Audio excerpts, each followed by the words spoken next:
हमारे नबी सल्लल्लाहु अलैहि वसल्लम की एक बहुत ही खूबसूरत हदीस, प्लीज़ इसको ज़रूर सुनिएगा और स्किप बिल्कुल भी मत कीजिएगा। हमारे नबी सल्लल्लाहु अलैहि वसल्लम ने इरशाद फरमाया है कि जो लोग अज़ान सुने और जिस तरह मुअज़्ज़िन कलमे कहे उसी तरह वो दोहराएं, तो अल्लाह ताला मर्दों को 1 लाख नेकी का सवाब अता करेगा अज़ान का जवाब देने पर।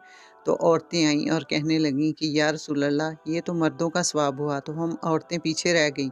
तो नबी पाक सल्लल्लाहु अलैहि वसल्लम ने इरशाद फरमाया कि तुम लोग अपने घरों में ही रहना, अज़ान का जवाब वैसे ही देना जैसे मुअज़्ज़िन कहे, तो मर्दों को तो 1 लाख नेकी का सवाब मिलेगा। तुम्हारे नबी सल्लल्लाहु अलैहि वसल्लम का वादा है तुमसे कि तुम लोगों को 2 लाख नेकियां अता फरमाई जाएंगी, तुम्हें डबल सवाब मिलेगा। शर्त यह है कि तुम लोग अपने घरों के अंदर ही रहना। सुबहान अल्लाह। अल्लाह ताला हमारे गुनाहों से दरगुजर फरमाए और हमें बख्श दे अपने नबी सल्लल्लाहु अलैहि वसल्लम के सदके। आमीन सुम्मा आमीन। अगर वीडियो अच्छी लगी है तो प्लीज़ इसको एक दफ़ा ज़रूर शेयर